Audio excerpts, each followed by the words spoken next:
le président malien a demandé le feu vert de l'ONU pour le déploiement de troupes pour reconquérir le nord de son pays occupé par des extrémistes armés. Est-ce que vous nous confirmez qu'il y aura une réunion sur cette question dans une semaine et qui pourrait décider d'une intervention ? Oui, je vous le confirme. Vous connaissez la situation au Mali, qui est une situation grave, gravissime, que nous avons trouvée d'ailleurs en arrivant aux responsabilités.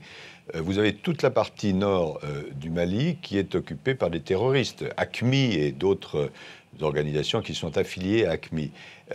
Ils contrôlent donc tout le nord du Mali. Ce sont des gens lourdement armés, des gens qui ont beaucoup d'argent, liés à la fois aux prises d'otages, au trafic de drogue, etc. Et ce sont des gens qui ne font aucun quartier. Bon, et donc, qui est-ce qui est menacé dans cette affaire? Le Mali, d'abord, qui a perdu son intégrité territoriale, l'ensemble des pays d'Afrique autour, qui étaient présents et qui demandent bien sûr qu'on réagisse. Quand je dis l'ensemble, ça veut dire le Niger, le Burkina Faso, la Mauritanie, le Sénégal, la Côte d'Ivoire, d'autres encore. Et finalement, l'ensemble de l'Afrique, et nous-mêmes, Européens et Français, puisque ces terroristes disent qu'ils veulent, le moment venu, s'en prendre à nos États. Et donc, il y a une demande du président malien. Nous l'avons soutenu. Et l'accueil a été, je trouve, bon. François Hollande a fait un discours qui a été très, très ferme, qui a été apprécié.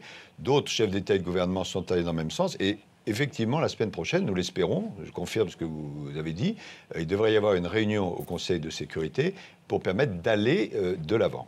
Mais une intervention armée, elle serait menée par des troupes de pays de l'Ouest africain. Elle pourrait avoir lieu, africaine. Elle pourrait avoir lieu dans 3 à 6 mois. Est-ce que ça ne va pas être trop long ? Nous avons plaidé depuis déjà plusieurs semaines pour qu'on aille vite, parce que pendant tout le temps où la communauté internationale n'agit pas, eh bien, ces intégristes, ces terroristes se renforcent. Et donc, ils peuvent, à chaque instant, multiplier leurs exactions. Mais c'est vrai que la machine est assez lourde.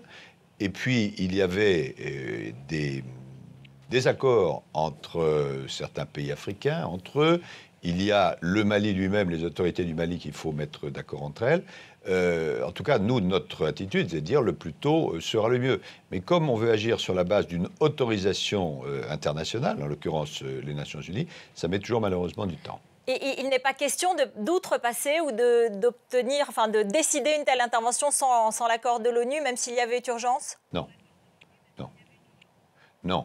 Il faut l'accord des Nations Unies, il est en bonne voie. Maintenant, il faut persuader un certain nombre de pays, et nous jouons ce rôle, bien sûr, aux côtés des Maliens.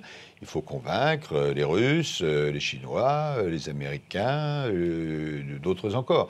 Et donc, la CEDEAO, qui est l'organisme de l'Afrique de l'Ouest, y contribue. L'Union africaine, qui est une organisation plus large, présidée par le président du Bénin, y contribue aussi. Et nous, Français, compte tenu de notre connaissance de la région, de la confiance dont nous jouissons, nous allons dans le même sens. Et nous espérons, je reste prudent quand même, mais nous espérons que ceci va déboucher à partir des jours qui viennent, ce qui permettra d'enclencher toute une série d'actions pour faire en sorte que les terroristes n'aient pas gain de cause.